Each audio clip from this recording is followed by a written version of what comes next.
Bible dit que Dieu et le ciel sont saints. Et saint veut tout simplement dire parfait. Il est capital de comprendre que Dieu ne peut rien laisser d'imparfait entrer au ciel. Sinon, ce ne serait plus le ciel. La Bible dit aussi que nous avons tous un corps et une âme. À notre mort, notre corps est enterré ou incinéré. Mais notre âme, le vrai nous, vit pour toujours, soit au ciel, soit en enfer. Malheureusement, nous avons un problème, car la Bible dit que si nous avons enfreint une seule des lois de Dieu, par exemple, si nous avons menti une fois, triché une fois, détesté une fois, juste une fois, comme nous l'avons tous fait, soyons honnêtes, alors notre âme devient imparfaite et nous ne pouvons pas entrer au ciel. Connais-tu quelqu'un qui n'a jamais enfreint une seule des lois de Dieu? La réponse est évidemment non. Alors, voilà notre problème. Nous avons tous enfreint les lois de Dieu, c'est pourquoi nous avons tous une âme imparfaite. Ainsi, si à notre mort, notre âme peut aller soit au ciel, soit en enfer, mais que pour aller au ciel, nous devons avoir un casier judiciaire vierge, et aucun d'entre nous n'en avons un, alors cela signifie que nous allons tout droit en enfer. Cela peut sembler dur, et tu te demandes peut-être comment un Dieu plein d'amour a pu créer un lieu tel que l'enfer, et comment peut-il en plus y envoyer des gens? Alors pensons-y dans ce sens. Pense à quelqu'un que tu aimes vraiment. Maintenant, imagine que cette personne ait été assassinée. L'assassin est arrêté et plaide coupable.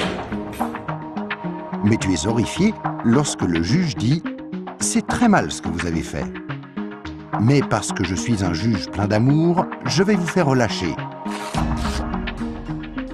Tu serais très fâché, n'est-ce pas? Pourquoi? Parce que tu sais que lorsque quelqu'un enfreint la loi, il doit être puni. Sinon, il n'y a pas de justice.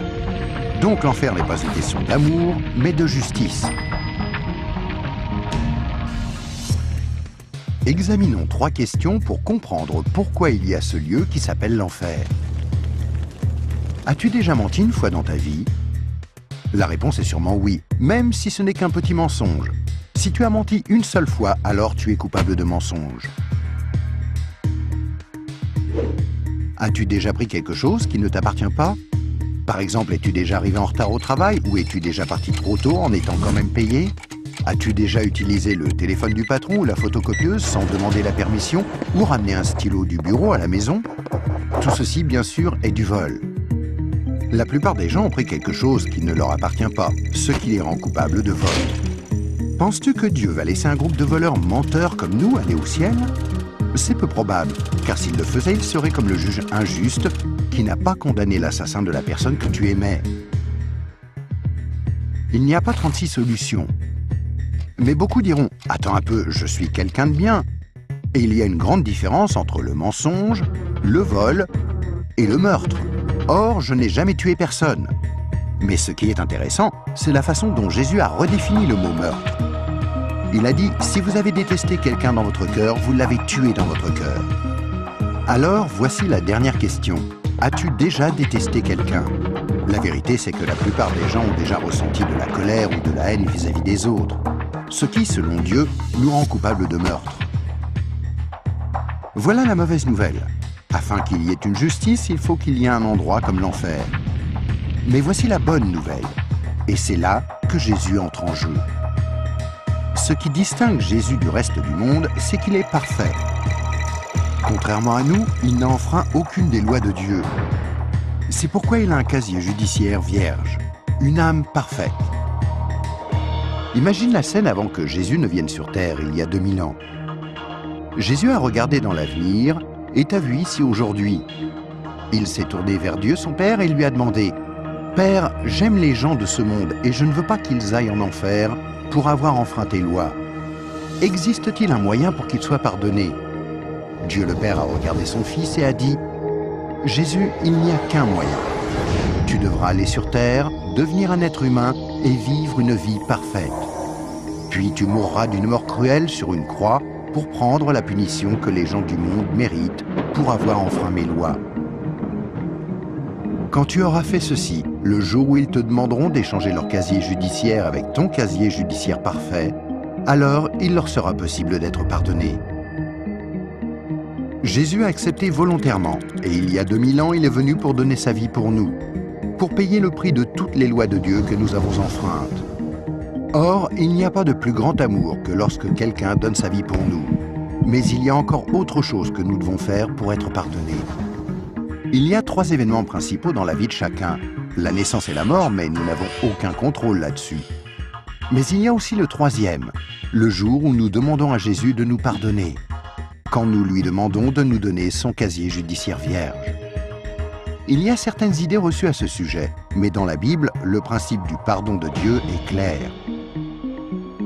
Nous ne sommes pas pardonnés en étant baptisés ou confirmés, ni même en priant occasionnellement, ou en allant à l'église, ou en croyant en Dieu, ou en essayant d'être bons. Ce sont toutes de bonnes choses, mais aucune ne nous accorde le pardon. Jésus a dit qu'il y a 2 choses que nous devons faire pour être pardonnés. La première est que nous devons avoir la volonté de nous détourner de tout ce que nous savons être mal et demander pardon à Dieu. Remarquez le mot « volonté ».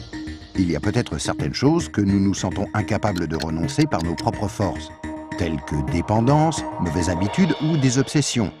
Mais là n'est pas le problème. Dieu nous aidera du moment que nous en avons la volonté et que nous voulons nous détourner de ces choses-là et demander pardon à Dieu.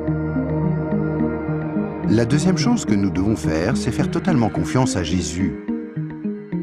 Si Dieu t'a créé, ainsi que l'univers tout entier, ne penses-tu pas qu'il mérite d'être la personne au centre de ta vie? Faire totalement confiance, c'est reconnaître que Jésus est ton sauveur et accepter de le suivre. Quand tu es né, c'est comme si Dieu avait ouvert un livre sur ta vie. Maintenant, garde en tête que Dieu voit tout ce que tu fais. Il connaît chaque attitude, chaque pensée, chaque motif et chaque action. À chaque fois que nous brisons juste une des lois de Dieu, c'est écrit dans ce livre. Tu imagines bien qu'à la fin de nos vies, il y a toute une bibliothèque de livres contre nous. Mais quand tu te tournes vers Jésus et que tu lui fais confiance, il se passe quelque chose d'incroyable. C'est comme si Jésus prenait ton livre et se tenait en haut d'une falaise et déchirait toutes les pages. Le casier judiciaire entier de tout ce que tu as fait de mal et les jeter dans la mer la plus profonde. Il promet de ne plus jamais se rappeler de toutes ces choses. Jésus prend ensuite une copie de son casier judiciaire vierge que tu lui as demandé de te donner et il la glisse entre les 2 couvertures du livre où ton nom est inscrit. Ce nouveau livre est gardé précieusement au ciel.